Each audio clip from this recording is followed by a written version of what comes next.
اپنی اس اولاد کے لیے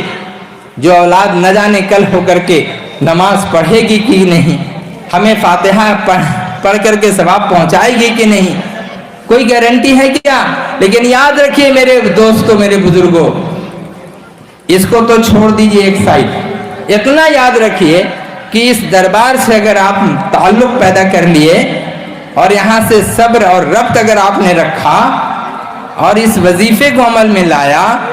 نماز کی پابندی کی، حلال کھایا، تقوی اور پرہیزگاری اچھی طرح سے کیا، سود سے اور حرام سے اگر بچتے رہے، تو یاد رکھیے آپ کی اولاد آپ کے ساتھ جائے یا نہ جائے،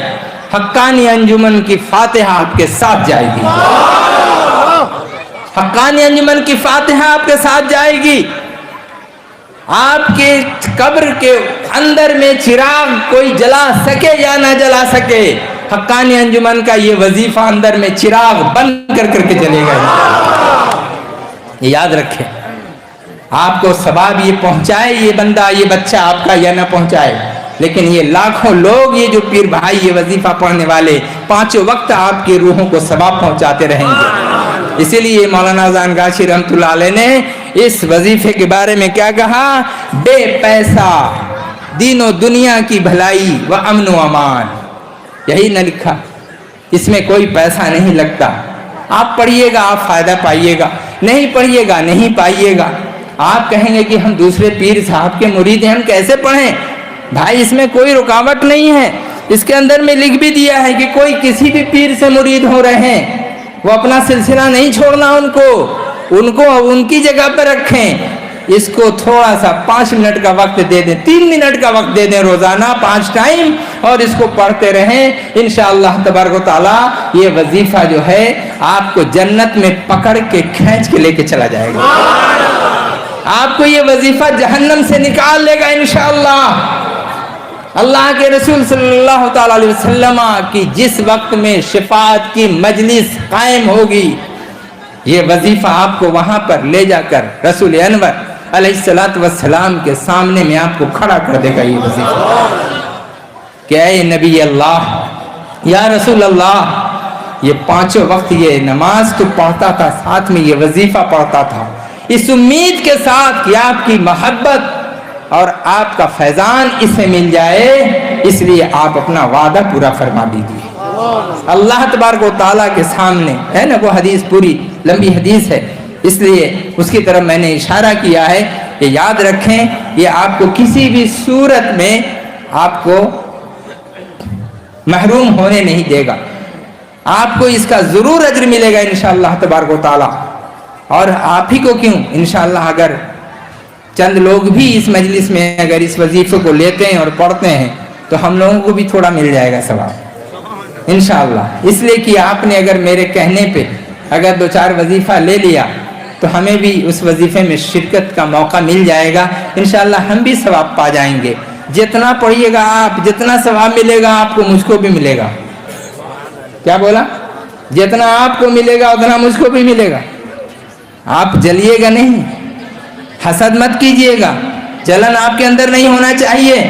یارے یہ مولانا کو ثواب مل جائے گا، ہم نہیں پڑھیں گے، جاؤ، نہیں بھیا، اللہ کے واسطے مت دینا ہمیں ثواب، مگر اس وظیفہ کو پڑھو، آپ پڑھو، یہ تو اللہ تعالیٰ ہمیں خود بخود عطا فرما دے گا انشاءاللہ، اس کی نیکی جو ہوگی خود دے دے گا۔ ایک صاحب کلکتے میں تھے، خدر پور ایریا میں 17 وظیفہ پھاڑا ہے، اسی وظیفے کو 17 وظیفہ پھاڑ ڈالا، جب اس کو دیا جائے پھاڑ کے پھینک دے، جب دیا جائے پھاڑ کے پھینک دے۔ کیا آدمی تھا بتائیے، بھلے کہاں سے لے کے چلا آیا، لیکن جب مرشد کی نظر پڑ گئی اس کے اوپر تو 18ویں وظیفہ پکڑتا ہے اور سیدھے دربار پہنچتا ہے اور توبہ کرتا ہے، کہتا ہے کہ میں نے اپنے اوپر بہت بڑا ظلم کیا، اب یہ کیسے معاف ہوگا؟ اے اللہ کے ولی بتا دیجئے یہ کیسے معاف ہوگا؟ میں نے جو 17 کو جو پھاڑ پھوڑ کر کے جو میں نے تہس نہس کر دیا۔ ایک واقعہ اسی طرح کا ہے، ایک صاحب نے وظیفہ لیا، یہ تیسرے حضور قبلہ کا، حافظ قبلہ کا ہے اور چوتھے حضور قبلہ کا بھی یہ معاملہ کہ وظیفہ لیا، لیکن لے کر کے انہوں نے رکھ دیا ایک سائیڈ میں، گھر میں رکھ دیا, نہیں پڑھ رہے ہیں. کچھ دن کے بعد ہفتہ 2 ہفتہ گزرتا ہے, حضور قبلہ خواب میں دکھائی دیتے ہیں اور کہتے ہیں ارے بھائی تمہارا وظیفہ یہاں پڑا ہوا ہے, تم پڑھتے بھی نہیں ہو, اس کو ادب بھی نہیں کرتے ہو. جب اس کی آنکھ کھلتی ہے تو جس جگہ حضور نے بتایا تھا یہاں تمہارا وظیفہ پڑا ہوا, وہیں پہ وظیفہ ملا, وہیں پر وظیفہ ملا. تب اس نے سمجھا کہ جو ولی اللہ اپنے وظیفے کی حفاظت اتنی کرے اور اس طرح سے لوگوں کو ہوشیار کرتا پھرے, خواب کے ذریعہ سے بتائے, یہ وظیفہ ضرور سچ ہے اور حق ہے. اس لیے آج سے میں توبہ کر کے اس وظیفے کو میں شروع کرتا ہوں اور عمل کرتا ہوں. چنانچہ وظیفہ, سوچئے اس ولی اللہ کو کیسا درجہ پایا, کیسا درجہ پایا کہ جو جہاں سے اس وظیفے کو پڑھ لے وہ میرا مرید ہو جائے گا, جو جہاں سے پڑھ لے میرا فیض اس کو پہنچ جائے گا, چاہے وہ ماسکو میں رہے یا پھر میکسیکو میں رہے, امریکہ میں رہے, لندن میں رہے, چائنا میں رہے, جرمن میں, جاپان میں, جتنے سارے کونے الحمدللہ ہر ملک میں ہمارے یہ وظیفہ پڑھنے والے لوگ موجود ہیں. اور ساری دنیا سے لوگ وظیفہ پڑھتے ہیں اور یہ دعا کرتے ہیں الہی رحمت زیادہ کر تمام عالم پر, اور لاش میں کہتے ہیں الہی رحمت زیادہ کر مجھ پر اور اس وظیفہ کے پڑھنے والوں پر. جو پڑھتے تھے قبر میں چلے گئے, جو پڑھتے ہیں ابھی زندہ ہیں, جو پڑھیں گے آنے والے وقت میں, جو ابھی پیدا بھی نہیں ہوئے, یا اللہ ان سب پر اپنی خاص رحمت و برکت نازل فرما. سوچئے ہر کوئی یہی کہتا ہے, ہر کوئی جب یہی دعا کرتا ہے تو لاکھوں کی دعا ہم آپ کو اکیلے کو مل رہی ہے اور ہم اکیلے کی دعا لاکھوں کو پہنچ رہی ہے. سمجھ پا رہے ہیں؟ ایک آدمی وہاں سے اناؤنس کر رہا ہے اور وہ کہہ رہا ہے الہی رحمت زیادہ کر اس تمام مجلس والوں پر, ٹھیک ہے, سارے لوگ پھر یہی چیز کہہ رہے ہیں الہی رحمت زیادہ کر اس وظیفہ کے پڑھنے والے پر, تو وہ بھی تو پڑھ رہا ہے, تو ان پر بھی دعا ہوئی. اتنے سارے لوگ, ہزاروں آدمی کی دعا ان پر ہوئی اور ان کی دعا ہزاروں لوگوں پر ہوئی. کیسا چین ہے, کیسا چین ہے یہ. اس چین کو کوئی سمجھا نہیں سمجھا, جو سمجھا اس نے اسے چکھا, جس نے چکھا اس نے اسے رکھا, اور جس نے رکھا وہ پایا. حضور قبلہ فرماتے تھے, بار بار کہتے تھے یہ مصری کا ٹکڑا ہے, تم ادھر سے اگر اس کو چکھو گے تو ادھر بھی میٹھا, اگر ادھر سے چکھو گے ادھر بھی میٹھا, ادھر سے چکھو گے ادھر سے بھی میٹھا, ادھر سے چکھو گے ادھر سے بھی میٹھا, جس سمت سے بھی تم اسے چکھو گے میٹھا ہی میٹھا. الحمدللہ.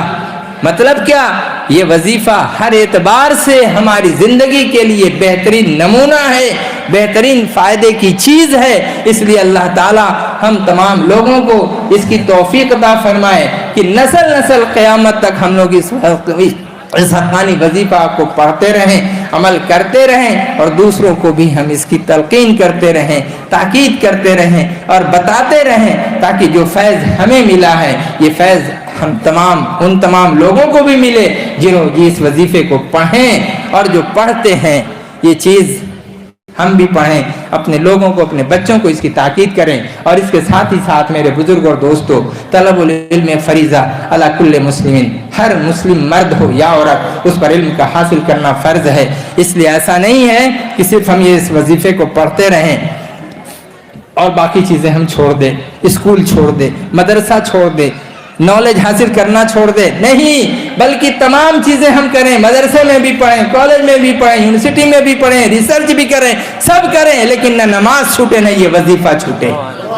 اگر یہ دونوں چیزیں لے کر کے ہم چلیں گے میرے بزرگ اور دوستو, انشاءاللہ تبارک و تعالی بڑی ترقی اللہ تعالیٰ عطا کرے گا, بڑی ترقی عطا فرمائے گا. ظاہر حلال روزی ہمیں چاہیے, ہم اس وظیفے کو پا کر کے ہاتھ باندھ کر کے بیٹھ کے نہ رہ جائیں کہیں پہ, کوشش کریں, محنت کریں, زیادہ سے زیادہ ارننگ کرنے کے لیے, زیادہ زیادہ حلال روزی کمانے کے لیے. اس کے لیے علم بھی چاہیے, اس کے لیے عقل بھی چاہیے. میرے بزرگوں دوستو, دنیا بہت وسیع ہے, چپ سے بیٹھنے کا نام نہیں ہے. بچوں کو اسکول بھی بھیجیں, بچوں کو دینی تعلیم بھی دیں, بچوں کو ہنر بھی سکھائیں, علم بھی سکھائیں, ہنر بھی سکھائیں, اور ان کے اندر میں ایک رغبت, ایک شوق پیدا کریں کہ بابو زیادہ سے زیادہ حلال روزی کمانے کی کوشش کرو, جاہل رہ کر کے نہ رہو. انجانے بن کر کے مت رہو، بلکہ علم کے ساتھ ساتھ ہنر بھی اور عمل بھی، ساری چیزیں تمہاری جاری رہے۔ اللہ تعالیٰ ہم تمام لوگوں کو اس کی توفیق عطا فرمائے کہ جو کچھ بھی بیان ہوا اس پر عمل ہم لوگ کر سکیں، ہمارے بچے عمل کر سکیں، ہماری مائیں بہنیں عمل کر سکیں۔ یہ نور اسکول مجلس ہے،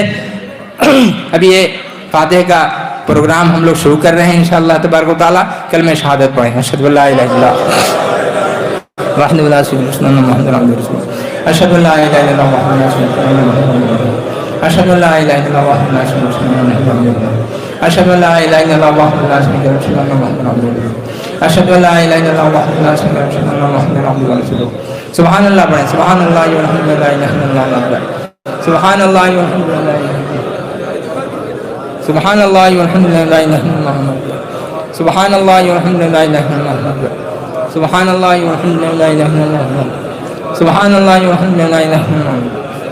سبحان اللہ والحمد للہ لا الہ الا اللہ اکبر، سبحان اللہ والحمد للہ لا الہ الا اللہ اکبر، سبحان اللہ والحمد للہ لا الہ الا اللہ اکبر، سبحان اللہ والحمد للہ لا الہ الا اللہ اکبر، سبحان اللہ والحمد للہ لا الہ الا اللہ اکبر، سبحان اللہ والحمد للہ لا الہ الا اللہ اکبر، سبحان اللہ والحمد للہ لا الہ الا اللہ اکبر، سبحان اللہ والحمد للہ لا الہ الا اللہ اکبر، سبحان اللہ والحمد للہ لا الہ الا اللہ اکبر، سبحان اللہ والحمد للہ لا الہ الا اللہ اکبر، سبحان اللہ والحمد للہ لا الہ الا اللہ اکبر، سبحان اللہ والحمد للہ لا الہ الا اللہ اکبر۔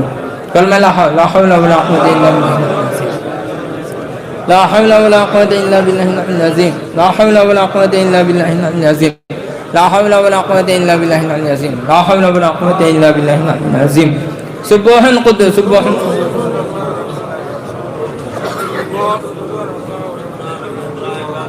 سبوح قدوس ربنا ورب الملائکۃ،